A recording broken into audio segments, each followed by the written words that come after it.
My name is Ali A. Khraibi, and I'm a professor at Khalifa University in the College of Medicine and Health Sciences. I would like to welcome you to this webinar entitled Vaccination for COVID-19, United Arab Emirates Experience.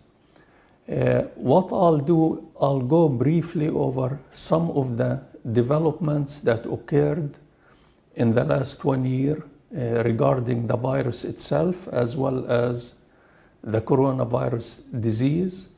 And then we will talk a little bit about the vaccinations and the vaccines that are available for the coronavirus disease. And we will focus on the United Arab Emirates experience dealing with the coronavirus disease. Now, just a little history about the appearance of the disease, little timeline. December 31st, 2019, the last day of the year 2019, there were some media reports coming from China, from the Wuhan province, describing cases of viral pneumonia, and they did not identify what was causing them. And January 9, 2020, the WHO reported that the Chinese authorities have determined that the outbreak is caused by a new novel coronavirus. In January 30th, 2020, the WHO declared COVID-19 outbreak as a public health emergency of international concern, and this is the highest level of alarm that is declared by WHO, World Health Organization. Later on in March, WHO declared that the coronavirus disease is a global pandemic, since of course it was detected in many countries. Now, this COVID-19 is an infectious disease, and it's caused by this newly discovered coronavirus, and it was named Severe Acute Respiratory Syndrome Coronavirus 2, or SARS-2. It's very highly transmissible. The symptoms in most people are a moderate respiratory illness. Most people who get infected recover without requiring any specific treatment. However, older people, as well as people with underlying comorbidities or other diseases, seem to be affected significantly more by this coronavirus disease. Patients with cardiovascular diseases, with diabetes, with chronic respiratory diseases, as well as patients with cancer, seem to be affected significantly more by COVID-19. The virus spreads mainly through droplets in the saliva or discharge from the nose when an infected person sneezes or coughs and releases some of the virus. Now, there are many preventive practices that slows down the transmission of COVID-19. Some of these you probably have heard. The important factor or the important protective mechanism is really to wear a mask, wash your hands with soap for about 20 seconds, or you can use alcohol-based sanitizers to rub on your hands, social distance from others, stay at least 6 feet or 2 meters away from people who are not living in the same residence as you are. Avoid touching your face or your eyes or your nose or your mouth. Cover your mouth and nose when sneezing or when coughing.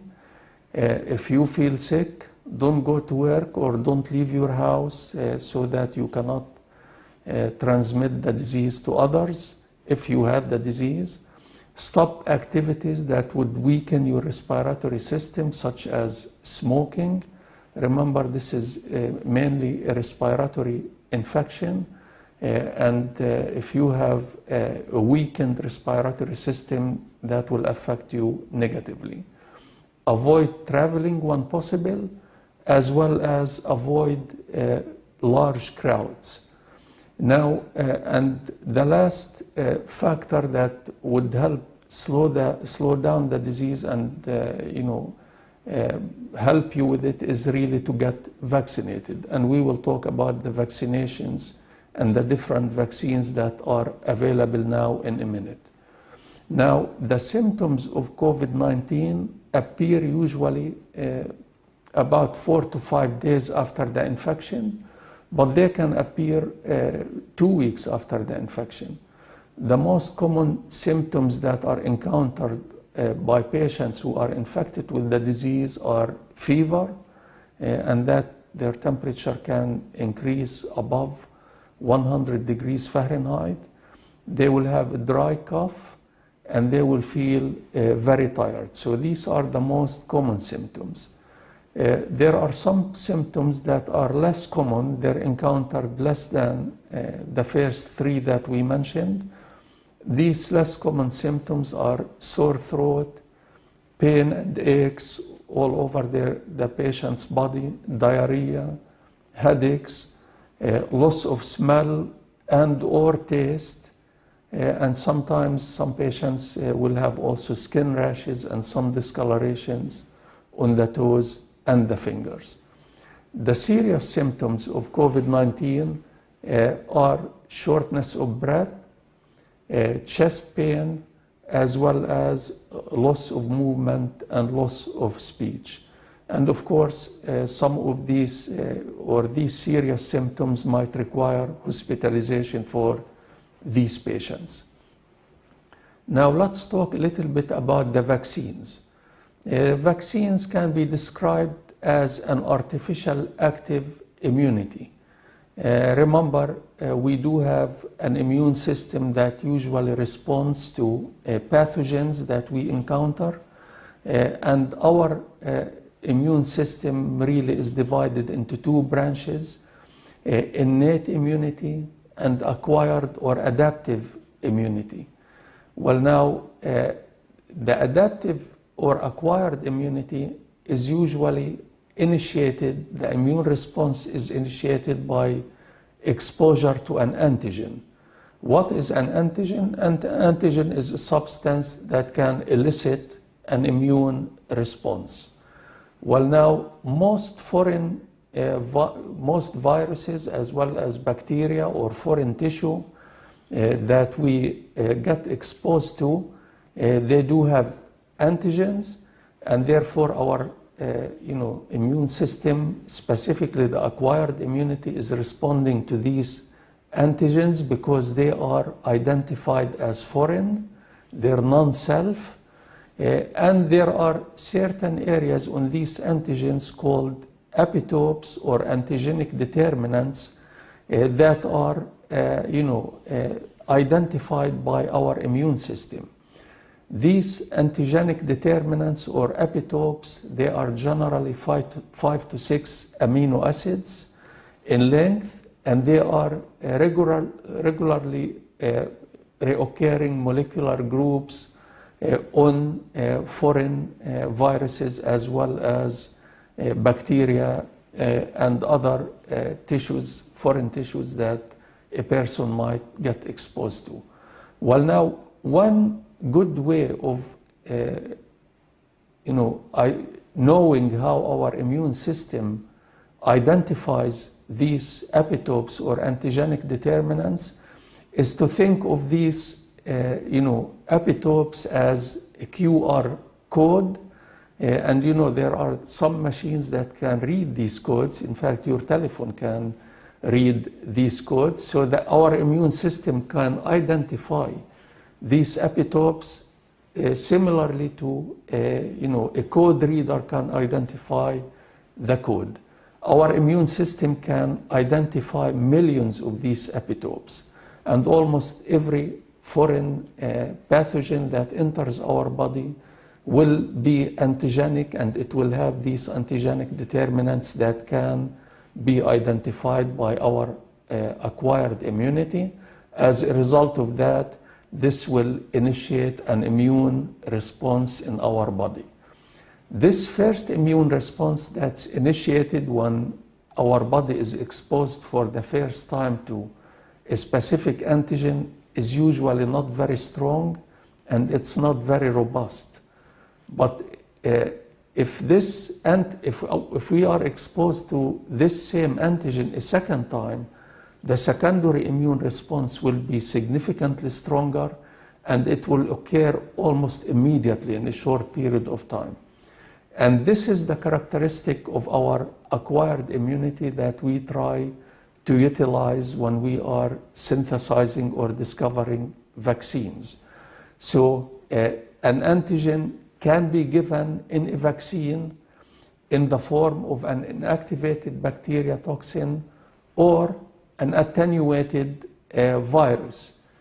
So if you give an attenuated virus that is not pathogenic, but still it's antigenic because the epitopes or the antigens on the virus are still, they can still be identified by our immune system, which then initiates a response. And later on, if we get exposed to the real virus, the secondary immune response will be very strong, and it will prevent really the development of the disease as a result of exposure to this virus. Okay, let's talk now about COVID-19 vaccines, and we will start with the Sinopharm COVID-19 vaccine, and this was produced by the China National Pharmaceutical Group, Sinopharm. Some of the studies that were carried out on this vaccine were performed in United Arab Emirates starting last year. There were about 31,000 participants in the trial for this vaccine, the clinical trials. These participants were divided into two groups, almost 50-50. One group received the vaccine, and the other group received a placebo. The Ministry of Health and Prevention in United Arab Emirates, after they looked at the data resulting from this clinical trial and they analyzed the data, they determined that the vaccine is safe and there were no serious safety concerns regarding the vaccine. Most people that received the vaccine or that were participated in this study simply had a little soreness at the site of the injection. So therefore it was determined to be safe. Also, it was found to be effective as a result of this study. The vaccine was 86% effective and protected the patients or the subjects that took the vaccine from the serious complications of COVID-19. Therefore, the vaccine was registered for emergency use in United Arab Emirates. This vaccine uses a method that we have used for a long time in order to synthesize vaccines, which is to expose the person. The vaccine contains viral particles or an attenuated virus. So the vaccine is antigenic, but it's not pathogenic. So it does not cause the disease. However, it exposes our immune system to the antigens that are in the virus. And this way we can mount an immune response to the vaccine and be ready with the secondary immune response. If we get exposed to the real virus, we will be protected. Now, there are other vaccines that are now in the market. Two of them utilize COVID-19 messenger RNA. These are the two vaccines that are manufactured by Pfizer BioNTech and by Moderna. Both vaccines, the clinical studies using these vaccines are finished, and it appears that they are about 95% effective in preventing COVID-19 in individuals who took the vaccine. The individuals that were used in the Pfizer BioNTech clinical studies were adults. They were 16 years old or older. The individuals that were in the study, the clinical studies for the Moderna vaccine, were 18 years old or older. And again, this vaccine contains mRNA. mRNA causes the formation of a protein that is a spike protein. This protein is called the spike protein, and it is one of the proteins that we try to target with the vaccine, one of the proteins that are on the coronavirus. The vaccine does not contain the virus itself. It only, so therefore it cannot cause the COVID-19 disease. This is a comparison between some of the vaccines that are available now. There is, in addition to the Sinopharm vaccine and the Moderna and Pfizer BioNTech vaccine, we have also now a vaccine that is made by AstraZeneca and Oxford University in Britain.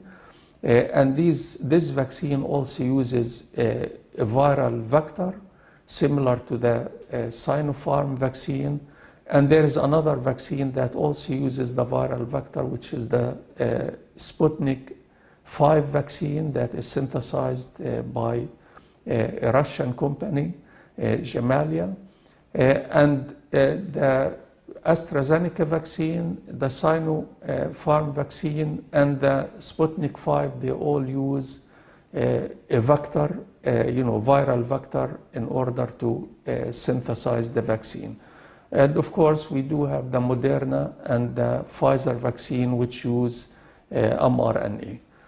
Now, almost all these vaccines, they require 2 doses. And again, we use the second dose as a booster to stimulate a secondary immune response. And so therefore, we are even more equipped to fight the virus in case we get exposed to it after we take the vaccine. Some of the storage requirements for the different vaccines vary. For example, the vaccine that is made by Pfizer requires a very low temperature for storage, which is minus 70 degrees centigrade, and that might cause a problem in some communities that might not have that availability to store the vaccine at such low temperatures. So, of course, the different vaccines, they have advantages and disadvantages, and I think everyone should probably read about them and decide which is the vaccine that they feel more comfortable with. Of course, the price also varies between the different vaccines.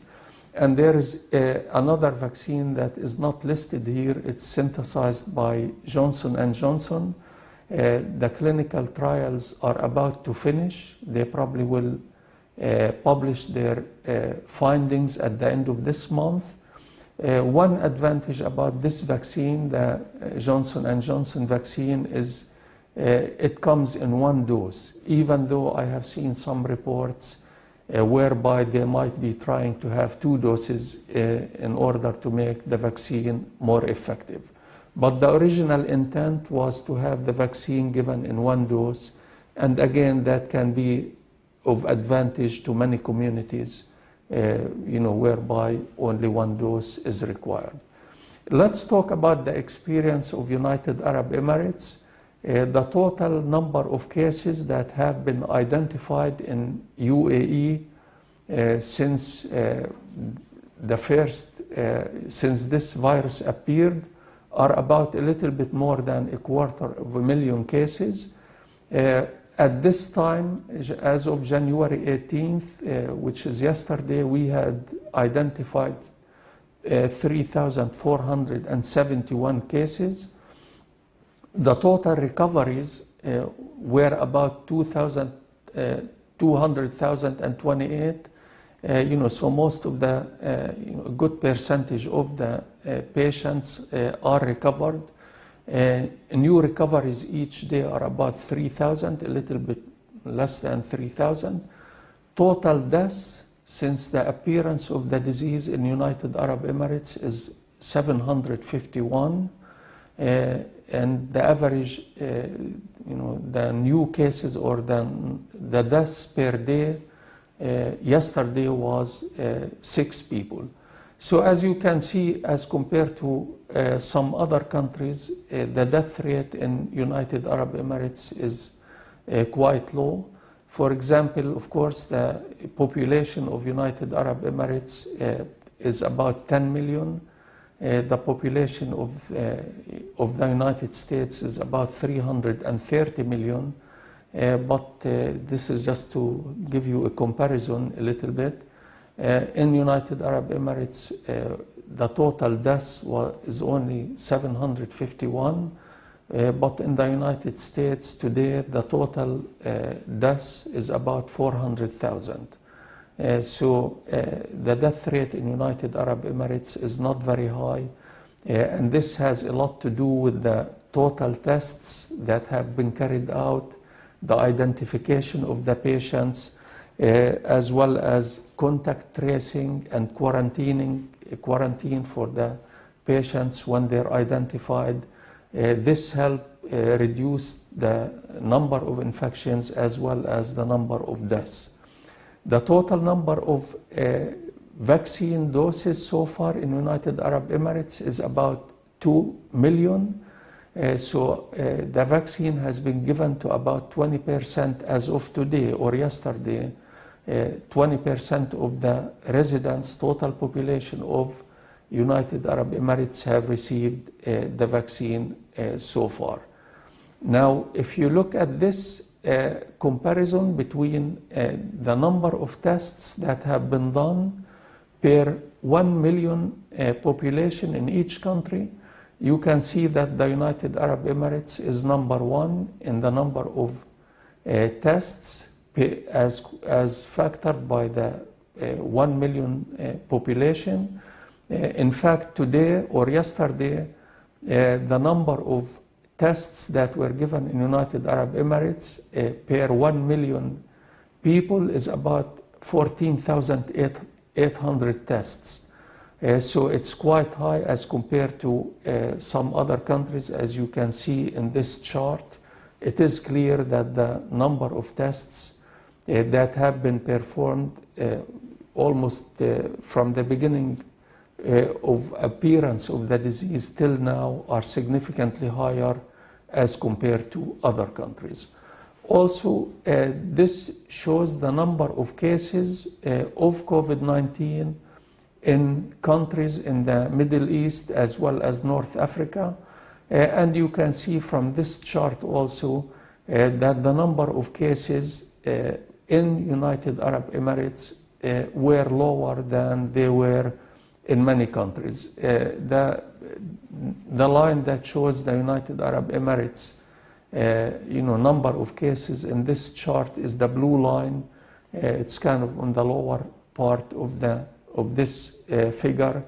Again, this is an indication of the seriousness that the officials have taken this disease by increasing the number of testing as well as identifying the patients, contact tracing, as well as quarantining the patients.